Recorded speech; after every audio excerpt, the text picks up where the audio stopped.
السلام عليكم ورحمة الله. شلونكم أحباء أصدقاء المتابعين؟ شلونكم أهاليتنا وتاج وهنا على راسي.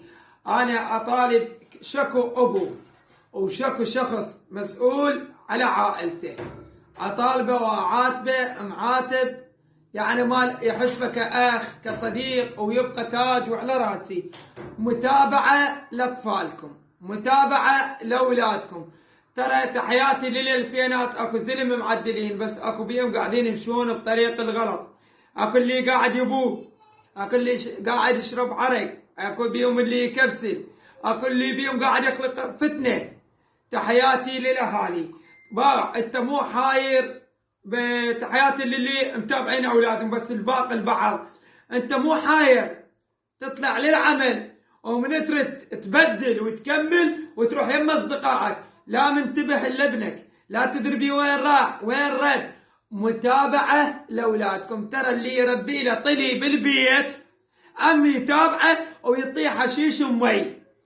وهسه انتم اولادكم بعمر الورده ماكو متابعه، والله العلي العظيم تتحاسبون امام الله. انتم شكو ابو ما يتابع ابنه ويخليه يمشي بالطريق الغلط، رب العالمين يحاسبه. ليش؟ لان هو اول ما راح الطفل شلون الورده من تسقيها مي وتعطيها كيماويات وتكبر وتعطيك عطر وورده حلوه وكنظريه، الطفل كذلك لازم يريد مداراة من الصغر، متابعة. الكلام الطيب، الكلام الطيب حسنة. أهم شيء أطفالكم أهاليتنا. أمشي عليكم، ما أدري أحسب ابنك طالبة منك، أحسبه طلي ومداري. ليش قاعدين يشربون عرق؟ ليش قاعدين يبوقون؟ ليش يعني تقبلونها انتم أهاليتنا؟ هذول كلهم أولادنا وكلهم محتاجينهم. وبعد فقرة اكو كم واحد يخابرني يقول لي عاهد العراقي انت تريد الطشه؟ حبيب قلبي، اذا تريد الطشه التوفيق من رب العالمين والاستعوان من ابن ادم. طشيت عشان الناس الطيبه واصدقائي اللي قاعدين يخابروني، طشيت غصبا عليك وعلى ابوك. طشيت اول فقره باوع. اوقف خاف بيها اكو بنات لان ما اريد اطلعهم. سوي لهم باوع تقبل لا بعد خاف هنا بنات اقطع.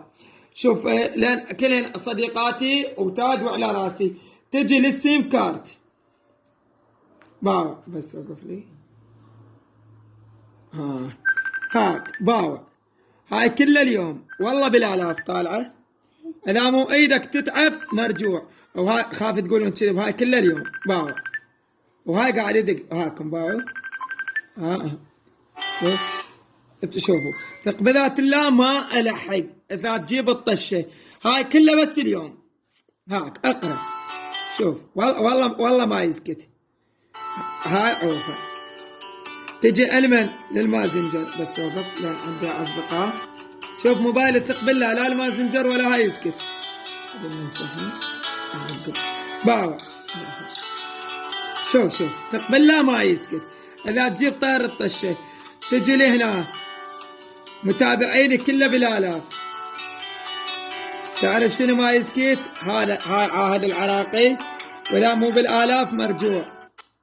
هاك هسه شوف اذا مو بالالاف مرجوع والله العظيم. اللي قاعدين تدلوا لي على الطشه وعلى الهاي، حبيب قلبي التوفيق من رب العالمين والاستعوان من ابن ادم. انا رجال على قد حالي واحكي كلمه الحق. الفادتك حطها بجيبك، الما فادتك تسمعها منا وطلعها منا. والله العلي العظيم عنده اصدقاء يستاهلون التحيه ويستاهلون التقدير والاحترام. ليش؟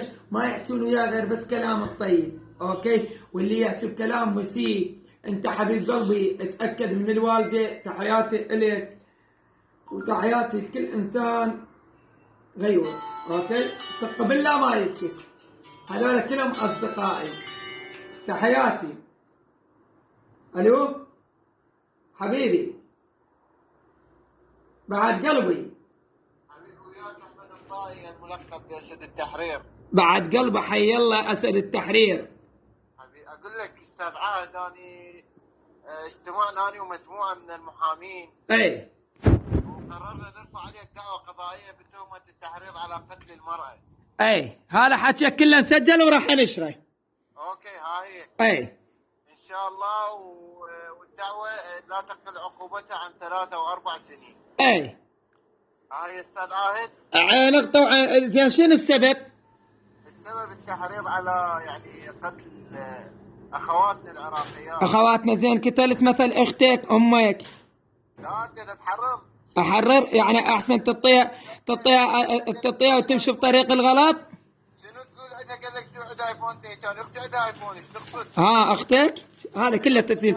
شوفوا هذا احد المثقفين، احد الهمج، احد اللي ما يفتهمون، ثقوا بالله ورسوله. وين راح اسرح بالغنم؟ هاي عسى سمعتوا؟ تحياتي لكم. هاي الناس كل بعض. هذا عقب محامي ودارس بس طاح الله حتى البيتين واقطع.